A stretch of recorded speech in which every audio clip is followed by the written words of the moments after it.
Underbelly of Generative AI. Please welcome Brian Klaas. Over to you, Brian. Thank you. Thank you much, Aurora. Hi, everybody. Or as I usually say, hi there. I'm Brian Klaas. Many people in the Cold Fusion community know me as the AWS guy, but I wear many hats, an ever-changing roster of hats. And while I have presented a lot on Amazon Web Services, I also lately have been talking a lot more about generative AI. And part of the reason for this is not only do I lead a team of software developers at Johns Hopkins who build learning management systems, who build educational experiences, and we also have in those systems built multiple tools that utilize generative AI. In fact, we're rolling out a brand new faculty sort of focused feature that helps them build and create assignments that are rigorous and academically appropriate for graduate work. So it's kind of exciting. But I'm also a faculty member. And I teach about generative AI at Johns Hopkins. I teach public health, medical students, clinicians, nurses, all about sort of high-level things about generative AI, not like how to build your own LLM or not how to, vibe code the next great app over the course of a weekend, but really more why. How do these tools work? Why should we use them? And that really leads me to the talk I'm going to give today, because while generative AI is powerful, we hear about it all the time, the primary narrative we hear about it, I think, is that it's going to do one of two things for all of us, right? It's all going to make us super productive and remove all the tedious administrative drudge work we have to do every day, or it's going to take all of our jobs, become our matrix-like overlords, and eventually destroy humanity, right? Those seem to be our two options there. But more practically, there are very serious concerns about the influence of generative AI on our healthcare, on our well-being, on our culture as a whole. Do we want machine learning models making decisions about who gets medical care and treatment? Do we want current and future generations of learners to farm out all of their critical thinking skills, including my 19-year-old son, to tools like ChatGPT? And more generally, do the threats from generative AI outweigh the potential upsides? Because there are upsides. In a study published in March of last year, Ethan Mollick and his colleagues at both Wharton and Harvard did a randomized controlled trial of 776 white-collar professionals at Procter & Gamble. And they found that individuals working with AI performed just as well as entire teams of people, usually 5 to 6 people, working without generative AI. And that teams using generative AI in their process were significantly more likely to produce top-tier solutions than any other group. And for those of you who have used generative AI tools like Claude Code or Anti-Gravity or Cursor or Codex, you've probably found that they can do a lot of work in a very short amount of time. And I think this is one of the reasons why we hear, or at least I hear on a daily basis, how much time these tools, particularly Claude Code for me, can save us every single day that we program. And large language models open up a world of opportunities in our software development work. They can perform text or data analysis that we could only dream of building on our own, as well as kind of agentic systems, although that's been kind of an overused term, that can take complex multi-step processes requiring a lot of human input into something that removes friction and enables quick work and new insights. This just last weekend or 2 weekends ago, I used Claude Code to create a brand new Tailwind CSS-based UI for a small admin app that we had run that hadn't been updated in like 15 years. And it took about an hour and a half, and it did things almost perfectly for me. I've used Claude Code as a planning partner in a very, very, very complicated content management system overhaul that we're just getting started with. And it's come up with some really helpful insights, right? But, and there's always a but, nearly all large language models that power these tools and save us time and open doors to new possibilities are riddled with hidden biases and unforeseen environmental, social, and monetary costs.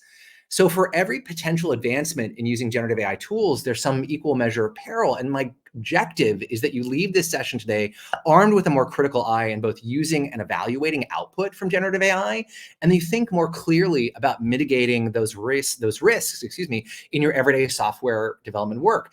And just as a heads up, I'm not going to really show you any code in this session. This is not a code-heavy session, but I'll be sharing a lot of research and evidence. I also won't be able to provide solutions to all the challenges I'm going to raise, but I'm going to try to offer a few solutions to some really challenging problems from a software development perspective.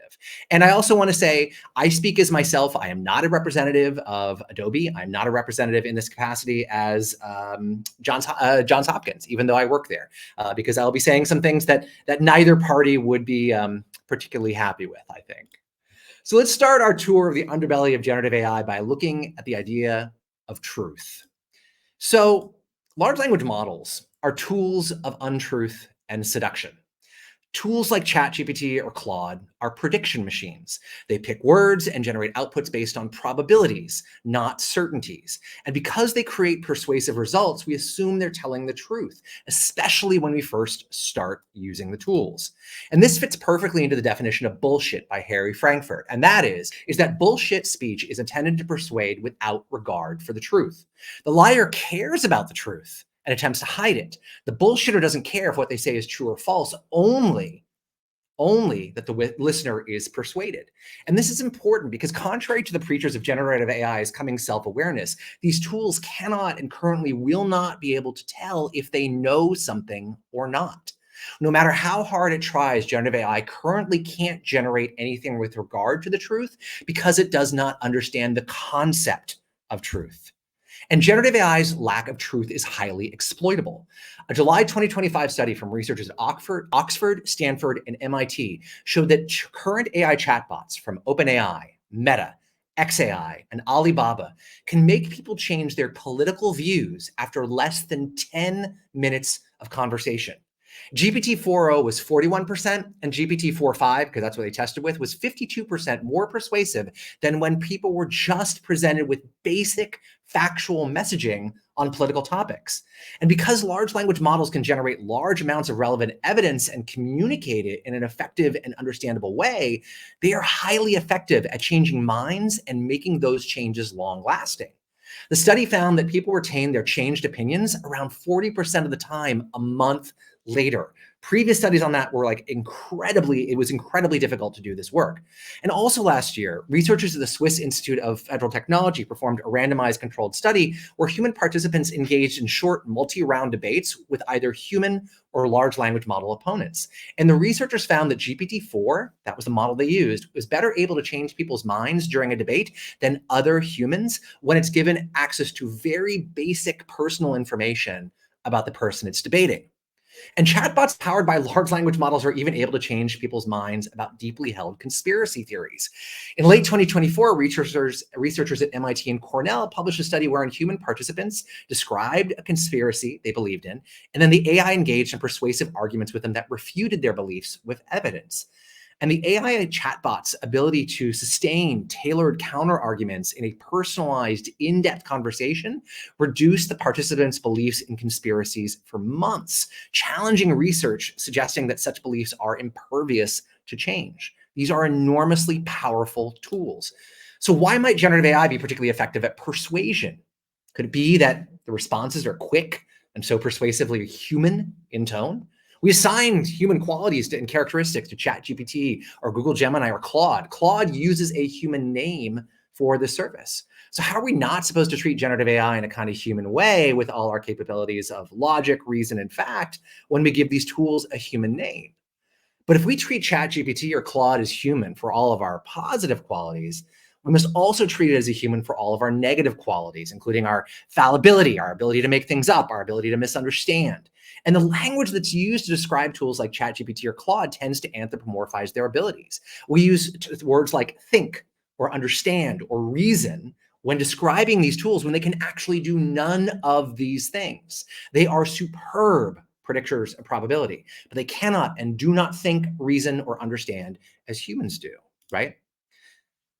Generative AI's ability to come up with plausible textual arguments over and over again or to generate realistic looking proposals, papers, or images leads into probably what's the most obvious harm enabled by generative AI. The ability to create misinformation and disinformation. So misinformation is just false or inaccurate information, just getting the facts wrong. Disinformation is false information which is deliberately intended to mislead or intentionally misstating the facts. And I think it's pretty obvious where both misinformation and disinformation come into play with generative AI. Gen AI is a creator of misinformation. It sometimes makes stuff up. That stuff sure may sound persuasive and correct, but it's not always true. And as consumers and users of generative AI, or really any AI in general, or any tool or information found on the internet for that matter, we have to fact check the content that's generated. If ChatGPT cites a source, you better make sure that source is real. If Claude refers to a study, you better make sure that study actually exists and that the AI's understanding of that content of the study is also accurate. Because disinformation is being trained into large language models. On March 6th of last year, researchers at NewsGuard published a report showing that Russian disinformation campaigns had begun to affect the generated output of commercial generative AI systems on topics important to the Kremlin. And the NewsGuard audit tested 10 of the leading chatbots, including ChatGPT, Claude, Copilot, Gemini, Perplexity, and Grok, with a sampling of 15 false narratives that have been advanced by a network of 150 pro-Kremlin websites. This is known as the Pravda network. And the NewsGuard audit found that the chatbots operated by the 10 largest AI companies collectively repeated false Russian disinformation narratives 33.5% of the time. Because current generative AI providers use techniques pioneered by Google to help determine the relevance and trustworthiness of individual websites and articles. So the more often an article or statement is found on the web, the more likely it is to be considered trustworthy or accurate by these tools. And so the Pravda network publishes multiple articles in multiple languages from different sources to advance the same disinformation narrative. And by creating a high volume of content that echoes the same false claims from across seemingly disparate websites, the network maximizes the likelihood that AI models will encounter and incorporate these narratives into the web data they use to train their systems. And the NewsGuard team went on to write about how by saturating AI training data with disinformation-heavy articles, foreign bad actors' operations like the Pravda network increase the probability that AI models will generate, cite, and otherwise reinforce these false narratives in their responses. And it's not just text generation that's problematic from a disinformation perspective. This image of the late Pope Francis wearing a Balenciaga coat caused a lot of controversy when it first appeared online. When this image went viral, tens of thousands of people commended the Pope on his killer fashion sense, while an equal number condemned this as yet another example of the corrupt nature of the Catholic Church.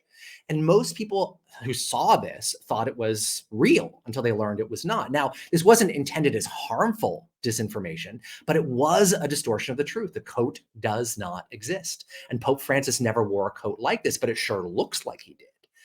And when we become conditioned to rapidly process large swaths of visual information as truth and truthful experience on platforms like Instagram, Facebook, and TikTok, we take imagery at face value. A photorealistic image generator that can visualize pretty much anything you can dream up can be very dangerous, and deepfake videos in particular are a harbinger of this new how do we know if it's really real future, right? And if you've ever used an AI image generator, you probably noticed that some of the people, or I should say the people, almost all the people in those generated images are always smiling, even when it's not culturally common or the situation would never call for smiles. Because, life in the World War I trenches was happy-go-lucky fun times, right? And this is what some AI researchers call the bias of the American smile. The fact that Americans smile a lot more than other cultures, and a lot of the training data used for AI image generators comes from sites like Facebook and Instagram, where people are living their best lives, and therefore most of the humans in AI-generated images are smiling. The biases of the people who make these tools absolutely spill into the content that's generated by these tools, and that's what we're going to talk about next. But first, great, what can we do about this? How do we combat bullshit, misinformation, disinformation, and our use of large language models in our software development? How do we do this? And I'd love to say there's a silver bullet, but as with everything I'm going to talk about today, there isn't one. There are, however, a couple of things that we can do as developers or product managers to help reduce these problems. First and foremost, use retrieval augmented generation, RAG, whenever possible, or document-based grounding whenever possible. Grounding output in documents and content from your place of business using retrieval augmented generation or OCR techniques is the best way to reduce hallucinations and misinformation in LLM-generated output. Next up, check against third-party sources. You can actually evaluate the response using models from other providers for accuracy. So if you're like, hey, I use OpenAI and run it through Gemini to see, fact check this. What seems wrong? What stands out to you? And evaluate against that. But as we saw in the research into the Pravda network, the disinformation has already started to reach into multiple large language models. So using other large language models to fact check can't always be trusted. You can also do things like support watermarking initiatives like the Coalition for Content Provenance and Authority. This was founded by Adobe in 2021, and its members include Google, OpenAI, the BBC, Intel, Microsoft. And it provides a cryptographically secure embedded set of metadata in the generated content so you know who generated the content and when it was created. Unfortunately, Anthropic, Mistral, XAI, and DeepSeek are still not members of the C2PA. And then finally, push your vendors. Tell your vendors you got to support data checking in any generative AI tool that we buy or license from you. The larger your contract, the more likely they are to listen to you. Money talks on this front. And also watermarking, right? Not just with text-based generation, but any vendor that produces multimedia-based output for your applications, like you happen doing like a consumer-facing application that is going to generate images or videos or charts or graphics or PowerPoint presentations, ask them, those vendors who provide on the back end, to support watermarking in the image or video generation, or do that yourself before it goes out to the consumer. Okay. And great comments, by the way. And if you have questions, feel free to type in the text chat. I'll try to get to them, but I'll probably leave most of them until the end of the session today. But I'll try to jump in where I can, because I do enjoy talking about this and I love answering questions. So next step on our tour of the underbelly of generative AI, let's take a look at bias and how it's pretty pervasive in generative AI tools available to us today. And I should warn you, this is where things start to get a little bit ugly and uncomfortable. So for the last decade, AI researchers have found a common phenomenon when language models are trained on public data sets. And that is the model reflects the undesirable social biases in those data sets, often perpetuating harmful stereotypes because of the training data that's used, the public web. And a study done all the way back in 2023 by AI researchers Sayesh Kapoor and Arvind Narayan, who write this great blog called AI Snake Oil, showed that both GPT-3, 5, and 4, because that's what they're using then, displayed frequent gender bias in their responses. And the researchers focused on something known as co-reference bias in the self-attention decoder used in most large language model tools. And co-reference bias refers to the ways in which self-attention decoders figure out which pronouns are most commonly associated with specific words, or in this case, professions. Now, the researchers found that GPT-3.5 was 2.8 times more likely to display gender bias when asking questions about gender in professions that follow gender distributions in the US labor market. ChatGPT was even more biased, being 3.2 times more likely to display gender bias when asking questions about gender in professions.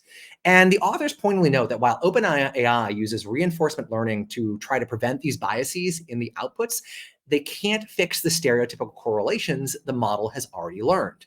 And even after applying significant reinforcement learning with human feedback, a study released last July from the team at the Technical University of Würzburg-Schweinfurt in Germany found that a wide range of models, including Claude and ChatGPT, advise women to ask for lower salaries than men, even when both have identical qualifications. And even OpenAI's O3 reasoning model, the most advanced and up-to-date model at the time of the study, recommended that women ask for lower salaries than men. So gender is one area of bias and race is another. Racial bias is a common problem in a wide array of artificial intelligence systems, especially those that either generate images or try to match human faces to images in systems like law enforcement databases. In an August 2024 study from a group of high school students, including one from my alma mater, Bellarmine College Preparatory in California, showed that image generators in ChatGPT and Google Gemini generate a disproportionate number of white faces with happy emotions and a disproportionate number of black faces with unhappy emotions. And even the language that somebody uses to type a prompt into a tool like ChatGPT can strongly affect its output. Another study from August 2024 by researchers at Oxford, Stanford, and the University of Chicago showed that large language models assign considerably less prestigious jobs to speakers of African American English than to speakers of standardized American English, even though they are not overtly told that the speakers are African American. And similarly, when language models were asked to pass judgment on defendants who committed first-degree murder, the models opted for the death penalty significantly more often when the defendants provided a statement in African American English rather than standard American English, again, without being overtly told the defendants were African American. And racial bias finds its way into seemingly innocuous and mundane applications of artificial intelligence. How many of you turn on captions when you're in a a Zoom meeting, or a Connect meeting like this? Anybody do? Or when you're watching a video online or on Netflix? I mean, I do it. I'm getting older, and like my hearing's not quite what it used to be, and captions are great because it helps me follow along. Well, a 2024 study by researchers at Northeastern, Pomona, and Stanford showed that there's a significant difference in the word error rate on major video conferencing platforms, including Zoom, WebEx, and Google Meet. And the word error rate is the proportion of discrepancy between the results of human transcription and machine-generated transcription of the same audio. And the word error rate for non-native English speakers was higher than for native English speakers. And Black speakers had a higher word error rate than white, Asian, or Latino speakers on all of the platforms. And this isn't just about accuracy when dictating an iMessage to Siri. This is about access to voice command-driven services that are increasingly common in healthcare and customer service. And much of the discourse around generative AI in education has been around cheating. So just as we need tools to discern generated AI-generated imagery, voices, or videos from those that actually capture reality, there's also demand to be able to detect AI-generated homework or essays or projects. And these AI cheating detectors, as they're so called, also unsurprisingly reflect the biases of their training data sets and the people who create them. A 2023 study from a team at Stanford used responses written by real human beings to the English proficiency test known as the Test of English as a Foreign Language, or TOEFL. If you're a non-US person coming into the US, and you basically have to take this test to prove you can speak English. And they ran responses through these current AI writing detection tools. And more than half of the human-written essays were flagged as being AI generated. One of the detection tools flagging 98% of the human-written responses as being composed by AI. And this study has been repeated in multiple other studies and by multiple other groups, with non-native English speakers generating false positives for AI rating far more frequently than native English speakers. But if algorithmic bias is so common and so obvious, why does it still happen? And I think to answer that question, it's important to reflect on how reinforcement feedback is generated. Reinforcement feedback in algorithmic training is supposed to help prevent not only toxic speech or hate speech, but also these kinds of biases in the outputs from generative AI. But who makes decisions about what positive behavior or results are reinforced in reinforcement feedback? Humans. How a college-educated white person finds another human as pretty or strong or successful will probably reinforce their particular preferences and biases. What a, quote, desirable customer looks like for a clothing store or a car dealership or medical insurance, those all form biases and feedback loops given when training any algorithm that uses reinforcement feedback, not just generative AI. And in a paper published in October of 2024, researchers at Ghent University in Belgium, the Public University of Navarra, Spain, showed that essentially large language models reflect the ideology of their creators. And there were three significant findings in this paper. First, US and European large language models reflect different values than Chinese large language models. Second, the language in which an AI is prompted impacts its views. So if you write your prompt in English, it's going to come up with a very different result from a values perspective than if it would prompt in, say, Russian. And third, different large language models created in different parts of the world have different values, and those values are reflected in the output from the large language models. And last October, the cybersecurity firm CrowdStrike published a report about the Chinese generated model DeepSeek Coder V2 that showed that the model had a sharp increase in security flaws in the generated code when the prompt mentioned groups considered sensitive by China. The flaw percentage in generated industrial control system code that they tested jumped from a typical 22.8% to 42.1% when the prompt indicated it was for a group like the Islamic State. Higher percentages of flawed code were also generated for requests mentioning Tibet, Taiwan, and the spiritual movement Falun Gong, all of which are opposed by the Chinese government. Now, these harms are not unique to large language models or to AI technologies in general, but it's important to study the harms of language models because they have new powerful capabilities which are going to lead to significantly increased adoption, which in turn will lead to increased harms because feedback loops can amplify these disparities over time. So again, what can we do about this? Well, sadly, fewer ways of addressing these issues than there were for dealing with truth, misinformation, and disinformation. And that's because so much of this bias is deeply embedded into any large language model that trains on data from the public internet, which they almost all do. So what can we do? Well, first and foremost, add prompt instructions for neutral review. In your prompts, tell the large language model to ignore factors like gender, race, ethnicity, or religion, unless they are contextual information that is critical for the work you are doing. You can even strip out common words or phrases from user input before the prompt is sent to the large language model if you want. Second, control the prompt and run evaluations for bias. So don't fall into the trap that every interaction with a large language model has to be like using a chatbot. The fact that ChatGPT uses a chat-based interface has strongly influenced how many generative AI tools are built and has biased how we perceive large language model interactions. Not every feature or function that uses generative AI on the back end needs to have a chat interface. You can often get better results by strictly controlling the prompt and allowing your users a limited set of input parameters, including file input. And when you can strictly control the prompt, you can better ensure that the output aligns with your goals. And if you perform systematic evaluation of the output during development and testing, you can help to reduce bias even further. And there are many smaller custom models which have been trained on carefully curated data sets. This is particularly the case in the realm of science. There are models that have been trained specifically on vetted scientific literature and available either via open source or via an API directly through the model provider or a model aggregator like Hugging Face or Amazon Bedrock. Now, of course, the biases of the authors of the scientific papers will seep through into the training data, but these models are usually much more carefully vetted than a model like, say, GPT-5, which just pulls in everything off the internet everywhere, or Grok, which uses the hellscape that is X as its primary training model.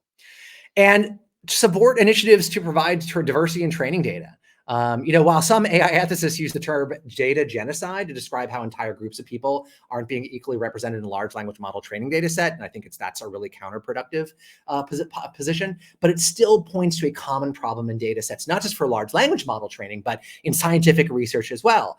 The more diversity we have in training data, the more we draw from sources in different languages and from different parts of the world, the more likely we are to mitigate unforeseen racial, ethnic, gender, and religious bias.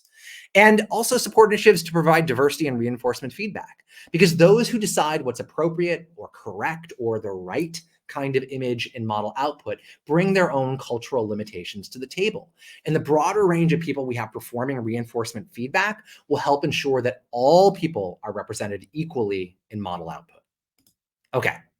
So I'd like to wrap up my talk today by looking at the broader environmental impact of these tools, because whether you use ChatGPT or not, whether you use Claude Code or not, these tools are starting to have a meaningful, measurable impact on the environment in which we live every day. The computational power required to train a 1.8 trillion parameter model like GPT-4 is enormous. Add to that the hundreds of millions of people who use ChatGPT or Claude or Copilot or Gemini or Mistral or Perplexity every single month. Each of those questions, each of those searches, each of those prompts, and certainly each of those image generations require additional and significant computational power. Compute is not self-sustaining, and it is not currently environmentally friendly. Alex de Vries, who's a data scientist at the Central Bank of the Netherlands, estimates that by 2027, the current major AI players will use 85.4 terawatt hours of electricity. That is more than what countries like Finland, Chile, Greece, Ireland, and Israel currently use in an entire year. And Meta, the company that owns Facebook, Instagram, and WhatsApp, is building a new data center, codenamed Hyperion, that is going to be located in rural Louisiana. This data center will be approximately 2/3 the size of the island of Manhattan in New York City. And when fully operational, it is expected to use 5 gigawatts of power all by itself. In June of 2025, Google and Brookfield Power signed a $3 billion agreement to deliver 670 megawatts of power from just two hydroelectric dams in Pennsylvania, with an option to purchase up to 3 gigawatts of power from multiple dams in Pennsylvania under the same agreement. Google will receive first option on power from these dams, and anything left over will be routed to consumers. And these dams are part of the largest individual power grid in America, the PJM interconnection, which covers 13 states from Illinois to Tennessee, Virginia to New Jersey, and serves about 67 million customers. And I happen to live there in Maryland. Johns Hopkins happens to be there. And the PJM interconnection is already struggling to meet power demand from new data centers. The PJM interconnection currently has the most data centers of any power grid in the world. And this demand for more data centers, for more power, for more compute is unsurprisingly causing prices to rise for consumers in areas hard hit by increased demand. In the PJM interconnection, for example, electricity prices rose by more than 20% in 2025 due to both demand and capacity caps. And in July of last year, an energy affordability advocacy group named Powerlines reported that utility companies across the US have sought regulatory approval for $29 billion in rate increases in the first half of 2025. That is a 142% increase over the same period of 2024. Now, there's been a lot of alarm raised around water use by these massive data centers that power not just generative AI, but all websites that we use every day. Any kind of data center we have, like a rack-mounted server, it's going to use some water, right? And until recently, these numbers cited around water use were largely just estimates and seemed to be really bad, around 500 million gallons of water per data center per year. A widely circulated story by the New York Times claimed that water consumption from a recent Meta data center built in Newton County, Georgia, has already caused wells in nearby homes to run dry. But in fact, it wasn't water usage, but sediment buildup in groundwater from construction that caused the wells to run dry.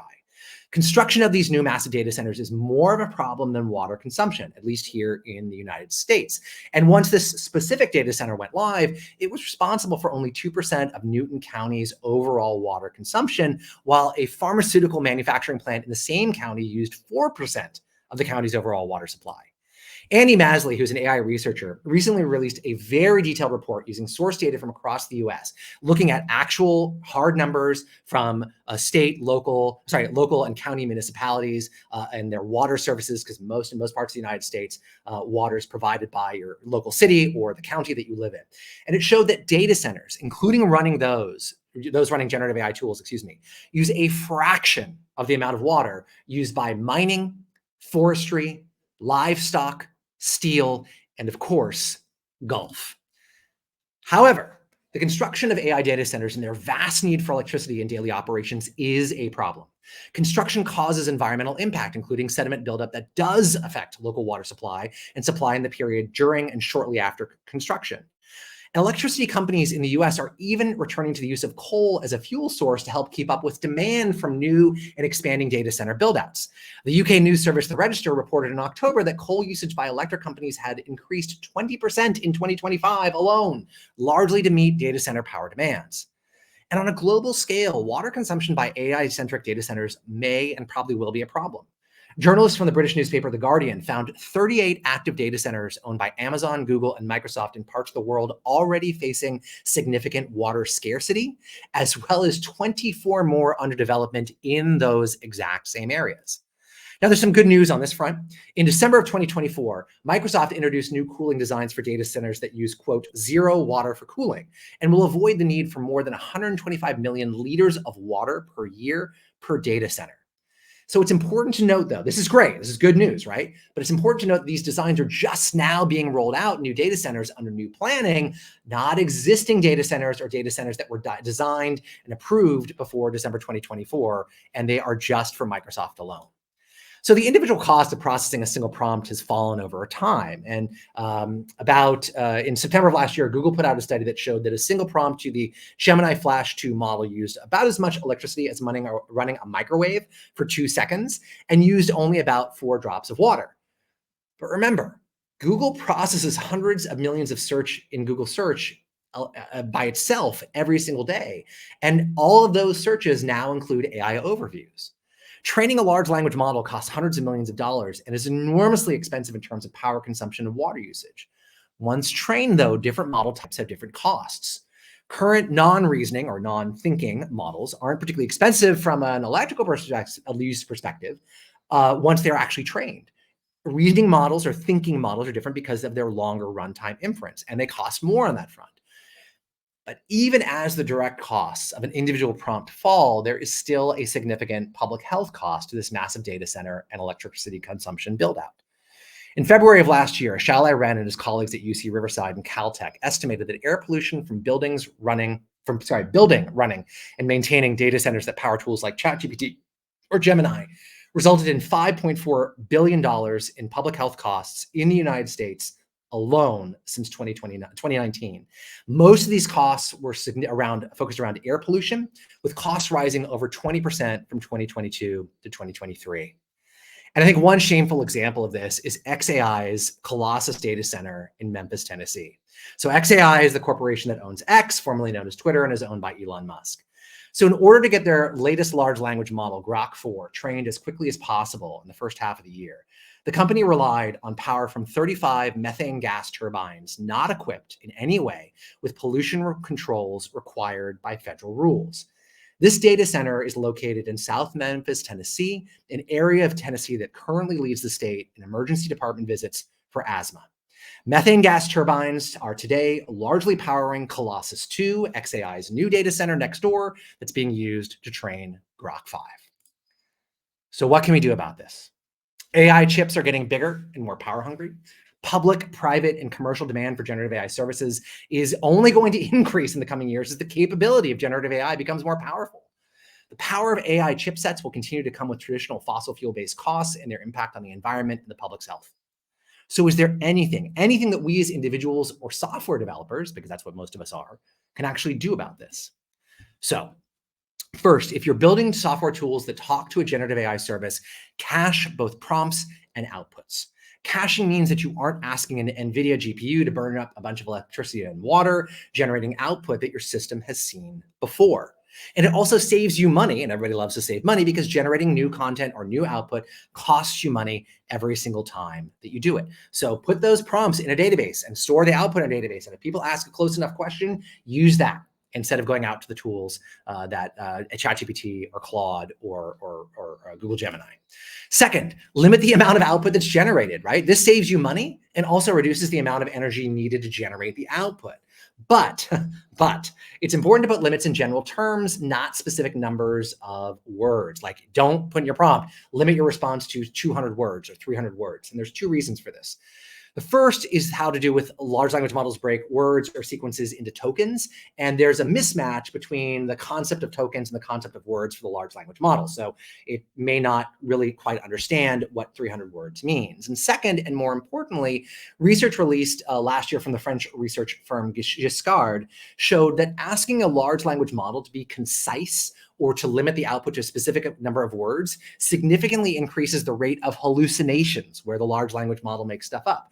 So why? Why would that be? Well, because the large language model, when you say limit it to 300 words or be really concise, has to make this impossible choice between being accurate and making you happy by following the prompt instructions and limiting its output in the process. So it chooses to make you happy and follow your instructions as closely as possible, even at the cost of truth and accuracy. So you should also use non-quote reasoning or thinking models whenever possible. Non-reasoning or thinking models are by and large cheaper to run and have less of an environmental impact while still being very, very capable. That's what the GPT-5 auto router did. It sort of routed prompts that it determined as non-complex to cheaper, less resource intensive models. And that saves OpenAI a whole lot of money. Next, use smaller models with fewer training parameters. Smaller models are less expensive to run and may result in more accurate and useful output, particularly if they're trained on custom data from the same business domain in which you work.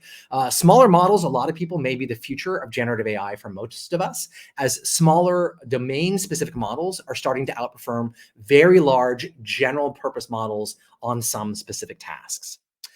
And finally, and this is again where I remind you that I'm speaking not as a representative of Adobe or Johns Hopkins University, when I say that, you have to vote.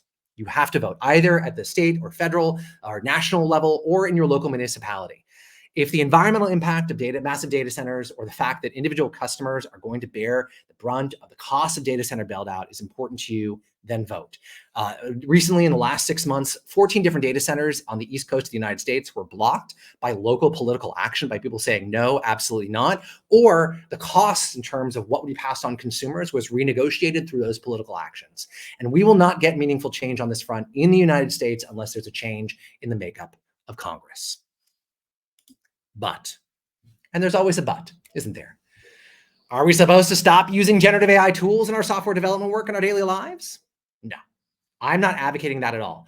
I use these tools every day. I gave some examples of how I use it. My team uses it at Johns Hopkins. These are still powerful, useful tools. And like I said, my team uses them multiple software products. I use them almost every single day, and it's a huge productivity boost for me and for most of my colleagues at Johns Hopkins.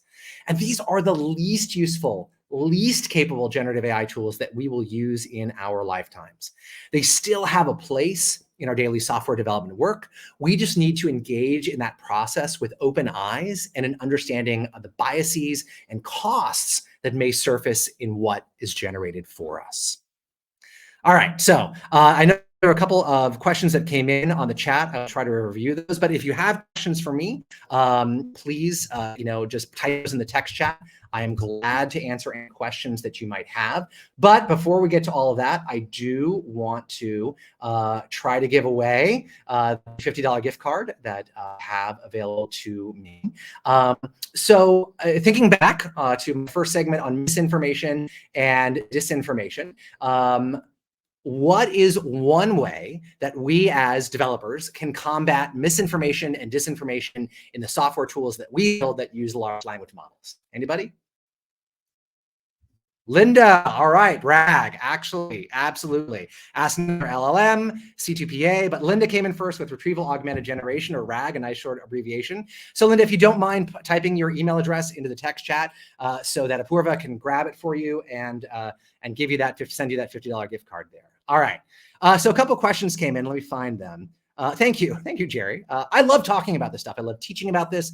I give a talk on harms in generative AI in my class at Hopkins, and it's like an hour and a half, and I still barely scratch the surface of it. And there's so much coming out every single day, and there's so much promise and so much potential in these tools. I think we just have to be super, super careful about the perils that also exist for us or can exist in these in these tools, which is one of the challenges there. So let me find, I'm scrolling back to the questions. All right, let me try to find one in here. Come on, connect, stop scrolling. I would not say that a totally bad flapper is responsible for the apocalypse, Sean. But I mean, the fact of the matter is, household leaks, things like that, yeah, they affect our water consumption. And I think a massive piece of disinformation and disservice has been done to most of us by this strict emphasis on water is the biggest thing with generative AI. I think it is not. Electricity is the much bigger issue. Powell wrote that they live in the Chicago area and ComEd is an electricity exporter, but read somewhere that by 2030, they'll have to start importing electricity to AI electricity demands. Yeah. Our grid in the US is incredibly fragile. And we don't know how this is going to work, right? We don't know what 2030 is going to bring in terms of electricity demand on our grid. The Department of Energy about 4 months ago labeled electricity consumption and use, particularly for generative AI, as a massive national security threat. And while that came out of the Department of Energy under the current administration, which isn't always interested in telling the truth, they've raised a valid point. It is a massive threat to us because household consumers are largely going to bear the brunt of this. I was talking with one of my colleagues who works with me at Johns Hopkins, and he was like, my electricity bill was insane in the month of December. And that was before we had this huge cold snap along the East Coast of the United States. And a lot of it, again, has to do with increasing prices that are being born or the result of new build out of data centers. Because although local municipalities will give companies tax breaks on data centers, they don't deal by and large, unless the public pushes for it, reducing the amount of money that will be carried by consumers of that electricity, even when most of the build out and build up is going towards a limited number of companies. So yeah, I think that's definitely, and nuclear power, I would agree, Sean, is definitely something we want to think about. And Bill asked a really good question. Do you think more of these services will be paywalled for the average person? Yes, they already are being.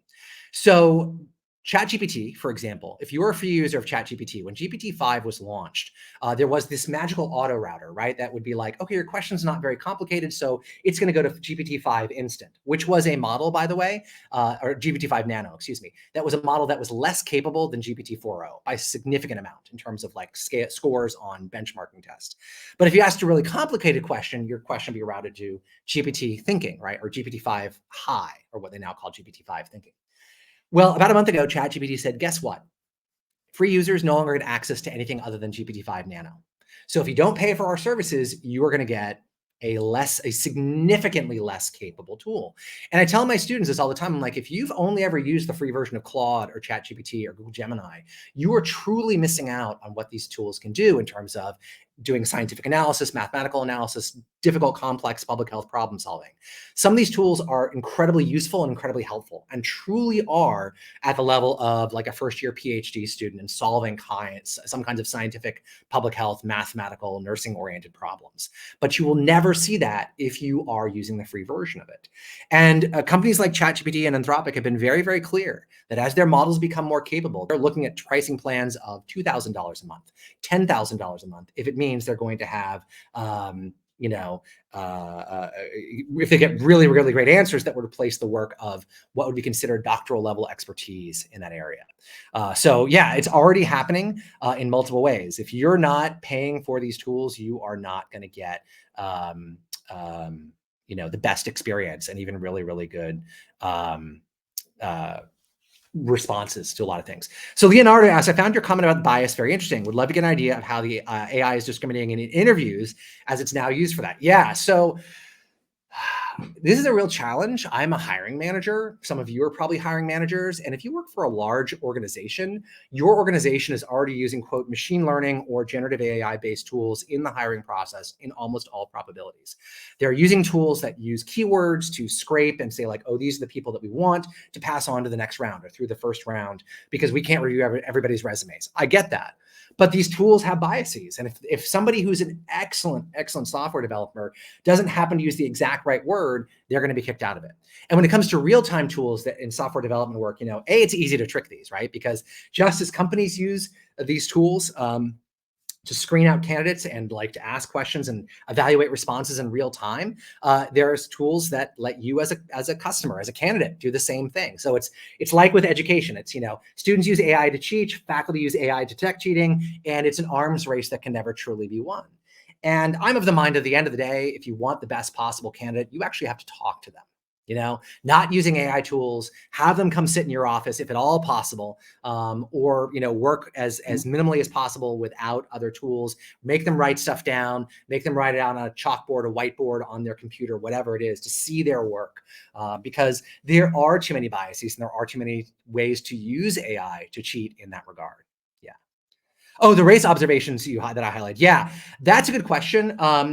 I'm trying to think off the top of my head. I know that there was a study done in around, not about hiring, but New York City moved about 2 years ago to using generative AI for determining like WIC and other maternal child health benefits to decide like who is actually going to get benefits. And they had all sorts of bias problems. And they only ran a pilot for about 6 months before the city of New York gave up on this because there were so many bias issues regarding, women, in particular, women of color, women from minorities who were applying for these, services. And the generative AI would sort of randomly and not so randomly sort of X out and say, no, this whole group of people aren't there. So there aren't a lot of studies on that because people are not trying to make it very well known. But, I think you can look at the studies that have been done on things like, facial recognition to see what kind of problems that we'd be dealing with, not just with sort of visual representations, but also textual or auditory representations of a person during these sort of conversations. Yeah, so Sean asked, once these paywalls become unattainably high, what's the institutional bias, right? Imagine generative AIs that are not receiving the prompts from an average person and only the corporations that can afford it. Absolutely, right? This is about controlling the medium, controlling the message. And, people often ask me like, well, what's the best tool to use? What's the best tool to use? I am a fan of Anthropic for a couple of reasons. Of the major generative AI service providers, they, in multiple studies, have been shown to be the least biased, both politically, ethnically, religiously, racially. Multiple studies have shown that. There was one that just came out from the Anti-Defamation League here in the United States that said Claude, the chatbot Claude, had the least anti-Semitic bias of all the major players, with Grok being the lowest. Surprise, surprise there. They are also one of the few major generative AI companies that has not almost entirely disbanded their safety and alignment teams. OpenAI used to have a big safety and alignment team. Google used to have a big safety and alignment team. Microsoft used to have a big safety and alignment team. And in January of 2025, most of those teams were disbanded. You can probably guess why. Anthropic is one of the few generative AI major players that still deeply believes in that. And I think the quality of their work's amazing. They put out things like Claude Code. Now they have Claude Cowork. They do really good work with a fraction of the money that OpenAI gets, or that Google gets, or that Microsoft gets. And so when I say, I encourage you to use Claude, I do it in part for that reason, because I think ethically, they are the most responsible of the generative AI providers that are out there. So yeah. I don't know if there are any other questions that came up. I'm not sure, but I know we're just about out of time here. So I hope you can take what you learned today and go chat with a GPT and make them to use better products for your customers and your coworkers. Just do it responsibly and make a commitment to work towards addressing the problems that I raised here today. So thank you all so much. Thank you, Brian, for the wonderful session, and thank you for joining us here today. Thank you. Thank you. Just